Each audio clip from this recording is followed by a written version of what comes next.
हर हर महादेव, जय भोलेनाथ। नमस्कार, मैं साधना पांडे मार्गदर्शन पे आपका स्वागत करती हूँ। दोस्तों, धन संबंधी बहुत सारे उपाय मैंने बताए और आपने किए, लेकिन बहुत सारे लोग लाभान्वित हुए और कुछ लोगों की ग्रहों की स्थिति ऐसी थी कि जिनको लाभ नहीं भी हो पाता है, क्योंकि किसी चीज़ को बताने का 100% जो है संभव नहीं हो पाता है। लेकिन आज जो उपाय मैं बताने जा रहे हैं उसमें 100% आपको रिजल्ट मिलेगा ही मिलेगा। और बहुत सारे ऐसे उपाय होते हैं जिनमें मैं बताती हूँ कि इसका 100% रिजल्ट जो है सकारात्मक ही आएगा, पॉजिटिव आएगा। तो आज की वीडियो बिल्कुल ऐसी ही है। और यदि कोई व्यक्ति पीढ़ी दर पीढ़ी से गरीब रहा है, देखिए ये शब्द आपको अजीब लग रहा होगा, लेकिन ऐसा होता है दोस्तों। कोई परिवार जो कि निर्धन है वो पीढ़ी दर पीढ़ी निर्धनता का शिकार होता जाता है, कर्ज में, गरीबी में, परेशानी में। तो आज का उपाय आपके लिए भी है और वो भी कर सकते हैं जिनके परिवार में आमदनी आती है बहुत ज़्यादा, लेकिन मुकदमे में, दवाई में, बेकार के जो खर्चे होते हैं उनमें यदि चली जाती है, आपके पास कुछ भी बचता नहीं है। तो देखिए, कहा जाता है कि जितना आप कमा लेते हैं उससे आप बड़े नहीं कहे जाते, कितना आप बचा लेते हैं उससे आप बड़े कहे जाते हैं। और यदि आप उतना कमाते हैं जितना आप कमा करके सिर्फ अपने खर्चे निकाल करके और फिर महीने के अंत तक आप बिल्कुल कंगाल हो जाते हैं, तो ऐसी स्थिति भी अच्छी नहीं मानी जाती है। तो आज शिव पुराण का एक बहुत ही प्रसिद्ध भी है और बहुत ज़्यादा चमत्कारी उपाय है। उपाय की विशेषता के बारे में बात करूँ दोस्तों, तो इस उपाय को मैंने अभी पिछली अभी जो शिवरात्रि 1 मार्च की आई थी, मैंने कुछ लोगों को बताया था। और इस उपाय के साथ उनके जैसे कि कुंडली के अनुसार भी कुछ उपाय बताए थे, लेकिन वो उपाय जितने लोगों को बताया था सबके कॉल आए थे और सब लोग बता रहे थे कि वो उपाय जो है 100% लाभप्रद हुआ है। तो आप भी मार्गदर्शन परिवार के हिस्सा है और पूरा हक बनता है आपका कि आपको भी अच्छी और सटीक चीज़ें पता चले। तो दोस्तों, वीडियो यदि अच्छी लग जाती है आपको तो लाइक ज़रूर कीजिएगा, चैनल को सब्सक्राइब भी कर लीजिएगा, क्योंकि इस पे शास्त्रों की जानकारी आपको प्राप्त होती है। कहीं किसी तरह की इधर उधर की जो बातें होती है वो बिल्कुल नहीं होती हैं दोस्तों, क्योंकि आज से नहीं, ये चैनल आप बहुत पहले से देखते आ रहे हैं और आप हमेशा देखिए, मिलाइए कि चीज़ें कैसी मिलती है आपको। तो दोस्तों, बातें शुरू करते हैं और उपाय के बारे में चलते हैं। तो देखिए, सूत जी बताते हैं कि मनुष्य शिवप्रिय कुछ चीज़ों को यदि अपने घर ले आकर विशेष मुहूर्त में, विशेष तिथि में यदि विशेष प्रकार से उनका संग्रह करता है तो निश्चित रूप से उसके धन संबंधी समस्याओं वो दूर हो जाती है। बहुत सारी समस्याओं के लिए अलग अलग चीज़ें बताई गई हैं, लेकिन मैं जो बताने जा रही हूँ वो सिर्फ और सिर्फ धन की समस्या के लिए है। अब आप ये मत सोचिएगा कि आपकी दुकान अच्छी नहीं चल रही है तो आप इस उपाय को नहीं कर सकते। धन मतलब समझिए कि आपके पैसे रुपये से जुड़ी जितनी समस्याएं हैं उनका समाधान आज की वीडियो में होने वाला है। बस एकदम हृदय पे हाथ रखिए, भोलेनाथ का नाम लीजिए, वीडियो को पूरा सुनिए, क्योंकि पूरा नहीं सुनेंगे, आप स्किप करके जब सुनते हैं फिर मुझसे प्रश्न करते हैं, और ऐसे प्रश्नों का उत्तर तो मैं देना उचित नहीं मानती हूँ कि जो लोग वीडियो पूरी नहीं सुनते हैं। उदाहरण के लिए मैं बता रही हूँ कि जैसे कि मैंने इससे पहले जो वीडियो अपलोड किया था उसमें मैंने बताया था आपको कि वो मंदिर कहाँ स्थित है, लेकिन बहुत सारे कमेंट आए कि वो मंदिर कहाँ है ये बताइए। मैंने पूर्व में ही आपको पूरा एड्रेस दे दिया था। तो कुछ लोग इस तरह के वीडियो देखते हैं, तो ऐसी वीडियो यदि आप देखते हैं तो आपको कोई भी लाभ नहीं होता है, क्योंकि कब क्या अच्छी बात निकल जाए। जब व्यक्ति स्क्रिप्ट करके और मैं बोलती हूँ तो ऐसा हो नहीं पाता है। मैं लिख करके या फिर कहीं रख करके इस तरह से बोल नहीं पाती हूँ, बस मैं अपने मन से भोलेनाथ का नाम लेकर के और आपको बताती हूँ। तो कौन सी बात कब निकले इसको तो मैं भी नहीं जानती हूँ, इसलिए वीडियो को पूरा सुनेंगे तो आप लाभान्वित होंगे। तो दोस्तों, मैं कह रही थी कि शिव पुराण में सूत जी कहते हैं कि जब कलयुग चरम सीमा पे होगा और मानव नाना भांति के कष्टों से जुड़ा होगा, तो उस समय शिव प्रिय कुछ चीज़ें हैं जो कि वो अपने पास संग्रहित करके जीवन के कष्टों से मुक्ति पा सकता है। तो बेहद जो है असरकारी ये उपाय है। करना कब है ये जान लीजिए। करना तो आपको जैसे कि मासिक शिवरात्रि आती है उस पर कर सकते हैं, प्रदोष पे कर सकते हैं, सोमवार को कर सकते हैं। अब तीनों में उत्तम मानेंगे तो मैं मासिक शिवरात्रि को ही कहूँगी, या फिर प्रदोष के दिन भी आप कर सकते हैं। तो यही उत्तम दिन है दोस्तों जब आप इस उपाय को कर सकते हैं। और यदि आपने मुझे अब तक इंस्टा पे, फेसबुक पे फॉलो नहीं किया तो आप कर लीजिए, वहाँ से मेरे नंबर लेकर के, और आपको कुछ ज़रूरी बातें हो, जैसे कि मैंने बताया कि लोग इस तरह की जानकारियाँ लेते हैं तो आप भी ले सकते हैं, लेकिन ध्यान रहे जो ज़रूरी बातें हो तो दोस्तों, क्योंकि मुझे भी बहुत ज़्यादा समय की दिक्कत होती है जैसा कि आप देखते ही हैं। तो दोस्तों, चीज़ों को संग्रहित करना है, लेकिन कैसे करना है ये चीज़ आप जान लीजिए। तिथि मैंने आपको बता दिया कि कौन सी तिथि में करना है। अब बारी आती है दोस्तों कि यदि प्रदोष के या फिर शिवरात्रि के या फिर सोमवार के दिन, तो समय काल रहेगा आपका प्रदोष काल। प्रदोष काल के में आप लोग बहुत भ्रमित होते हैं कि दीदी समय बताइए।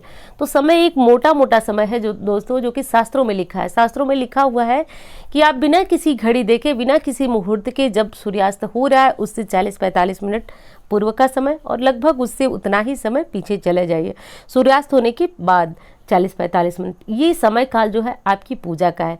इस समय काल में यदि कोई भी शिव पूजा की जाती है, लक्ष्मी पूजा की जाती है, तो ये विशेष लाभप्रद होती है। तो इसमें आपको शिव जी की प्रसन्नता के लिए जैसे कि सामान ले जाते हैं, फूल, बेलपत्र, दूध इत्यादि सब कुछ ले जाते हैं। तो ये चीज़ें क्या करें कि आप भगवान भोलेनाथ को समर्पित करें। और एक चीज़ और ध्यान रखिएगा, इस उपाय को करते हुए आपके मन में भावना सच्ची होनी चाहिए।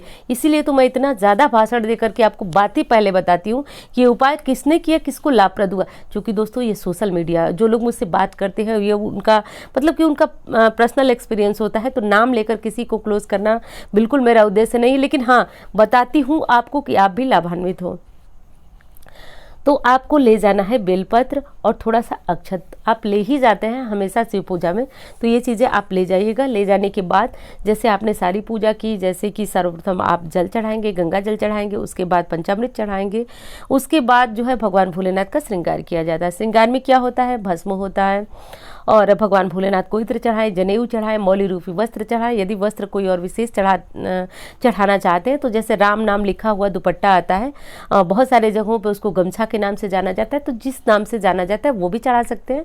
चढ़ाने के बाद जो है आपको अब करना है भगवान भोलेनाथ पे एक चीज़ अर्पित। जब आपको करना है तो अंत में वो चीज़ अर्पित करनी है। क्या करना है, तो एक बेलपत्र लीजिए। ये चीज़ ध्यान हो, बेलपत्र आपका टूटा फूटा बिल्कुल नहीं होना चाहिए। दोस्तों कई लोग तो एकदम गलत बेलपत्र ही चढ़ा देते हैं। देखिए एक चढ़ाइए, मेरा वो उद्देश्य नहीं है कि आप 5 चढ़ाइए, 11 चढ़ाइए, 19 चढ़ाइए, एक चढ़ाइए, लेकिन बहुत अच्छा चढ़ाइए जिसपे कि बिल्कुल दाग ना हो, जिसके कि बीच में कोई जैसे छिद्र ना हो, कोई पत्ती जैसे हमसे ही दब करके टूट जाती है, तो ऐसा कुछ बेलपत्र आप मत चढ़ाइए। जो चढ़ाएंगे बिल्कुल सही होना चाहिए और बिल्कुल अच्छा पत्ता होना चाहिए आपका, और थोड़ा सा अक्षत चढ़ाइए। अंत में आप इसे समर्पित कीजिए। समर्पित करने के बाद आरती कीजिए, भोलेनाथ से आग्रह कीजिए। ध्यान रखिए आग्रह बहुत ज़रूरी है भगवान भोलेनाथ से करना कि भोलेनाथ, मैं धन संबंधी समस्या से बहुत ज़्यादा जूझ रही हूँ या फिर बहुत ज़्यादा परेशान हूँ, इस उपाय से निश्चित रूप से। और एक चीज़ तो मैं बता दूँ दोस्तों, लाभ तो 101% होगा, और इतना लाभ होगा कि आप भी मुझे बताएंगे कमेंट के माध्यम से। तो इस चीज़ को एकदम हृदय से निकाल दीजिए कि अब आपकी धन की समस्या अब रहने भी वाली है। और इस जो बेलपत्र को मैंने बताया अंतिम में चढ़ाया आपने, उसे सीधे उठा लीजिए हाथ से, यानी कि जो अक्षत है वो गिर न पाए। अब समस्या ये भी हो सकती है दोस्तों कि मंदिर में आप ही तो अकेले है नहीं पूजा करने वाले, ये उपाय मंदिर में ही कीजिए। घर के जो है शिवलिंग पे आप ये उपाय कर सकते हैं दोस्तों, लेकिन आपको 100% रिजल्ट चाहिए, तो इसलिए आप मंदिर में ही करें। और कोई ज़रूरी नहीं है कि आप इस प्रदोष पे करें, लेकिन एक चीज़ मैं जानती हूँ कि जो धन संबंधी समस्या से जूझते हैं उनको शीघ्र निजात चाहिए, तो आप इसी प्रदोष पे इस उपाय को कर सकते हैं। और जैसे कि दूसरा कोई जल चढ़ा दिया तो कोई बात नहीं, हो सकता है कि आपका अक्षत जो है धुल गया, आपका बेलपत्र नीचे गिर गया, ये हो सकता है, लेकिन फिर भी आपने जो बेलपत्र चढ़ाया है थोड़ा सा उसी बेलपत्र को ध्यान रखिएगा, और वही बेलपत्र आपको उठा लेना है। उठा करके और आप अपने जहाँ भी पूजा का बर्तन है उसमें रख लीजिए। अब घर ले आइए, और आपको घर ले आकर के बिल्कुल विलंब नहीं करना है, ना ही आपको इसको किसी कपड़े में रखना है, या बस आपको इसको अपने धन रखने के स्थान पे, जहाँ भी थोड़े बहुत पैसे आप रखते हैं, जहाँ ज्वेलरी रखते हैं, वैसे जहाँ पैसे रखते हैं इसी को रखिए। और रखिए दोस्तों, देखिए कि 9 दिनों के अंदर अंदर नहीं कोई गुड न्यूज़ आया आपको धन संबंधी समस्या में, ये हो नहीं सकता। मात्र 9 दिनों में, तो 9 दिन ये होते हैं चमत्कारी दिन होते हैं, और किसी के ग्रह की स्थिति ऐसी है कि बिल्कुल मारक स्थिति में है कि बिल्कुल सब कुछ बिगड़ने वाला है, उसको भी लाभ होता है, लेकिन हो सकता है कि 100% ना हो, लेकिन लाभ होगा। आपको ये चीज़ तो दिखने लगेगी कि आप कहीं ना कहीं सकारात्मक ऊर्जा के जो है प्रभाव में है, कुछ ना कुछ अच्छा होता है। तो इस उपाय को साधारण समझने की भूल मत कीजिएगा कि आपने सिर्फ एक बेलपत्र उठाया। और एक चीज़ ध्यान रखिएगा दोस्तों, क्योंकि बहुत सारे ऐसे उपाय हैं जिनका ढिढोरा तो बिल्कुल भी नहीं पीटना चाहिए, तो इस तरह से जो उपाय आप कीजिए तो उसको जो है गुप्त ही रखिए, किसी अन्य से बताने की आवश्यकता नहीं। हाँ, आप करें लाभान्वित हो तो आप इस उपाय को अन्य लोगों को भी बता सकते हैं, और यदि आपको लगता है कि आप और जन सेवा करना ही चाहते हैं तो वीडियो को भी आप शेयर कर सकते हैं। वैसे तो मैं प्रायः कहती नहीं हूँ आपसे शेयर करने को, लेकिन आप चाहें, आपकी इच्छा हो, क्योंकि कहा जाता है कर भला तो हो भला। यदि हम किसी का भला करते हैं तो भोलेनाथ भगवान या फिर हमारी प्रकृति स्वयं हमारी रक्षा करती है और स्वयं हमारे कार्यों को बहुत हद तक अच्छा करती है। तो इस उपाय को आप भी करें। और दोस्तों ये ज़रूरी नहीं है कि आप जो है इस उपाय को एक बार कर लिए तो फिर दोबारा नहीं कर सकते, लेकिन एक चीज़ ध्यान रखिएगा, आप बार बार करेंगे इसके प्रभाव को महसूस नहीं कर पाएंगे। इसलिए कीजिए, कम से कम जो है आप इसको 2 महीने 4 महीने बाद कीजिएगा, और असर मैं फिर एक बार कह रही हूँ होगा ही होगा। तो इस उपाय को कर डालिए और उम्मीद करती हूँ जानकारी आपको बहुत पसंद आएगी। यदि और अच्छी लगती है वीडियो तो लाइक जरूर किया कीजिए, क्योंकि आपके लाइक मुझे बहुत बड़ी प्रेरणा देते हैं। और चैनल को सब्सक्राइब करके मार्गदर्शन परिवार का हिस्सा बने। मिलती हुई इसी तरह की वीडियो के साथ। धन्यवाद।